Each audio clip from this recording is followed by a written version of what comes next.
nataka nikupe mfano. Huyu ni wewe, lakini kwa mfano. Huyu ndo Mungu na huyu ndo wewe. Mungu anapotuambia tumtegemee, anachokimaanisha ni kwamba wewe unakuwa holded kwa Mungu. Anapokuwa ametushikilia ni kwamba sisi wanadamu ambao ndo hii dunia. Mungu anapomaanisha sisi tumtegemee ni kwamba anamaanisha sisi tukijitegemea tutakuwa hivi. Yaani hebu angalia hii picha. Tutafanya hivi.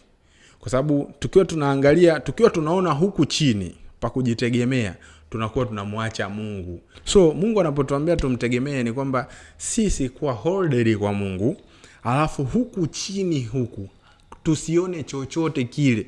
Yaani sisi tufocus na huyu aliyetubeba. Tusifocus na huku chini, kwa sababu huku chini hakuna chochote. Kwanza umwamini Mungu, yeye ndo amekubeba.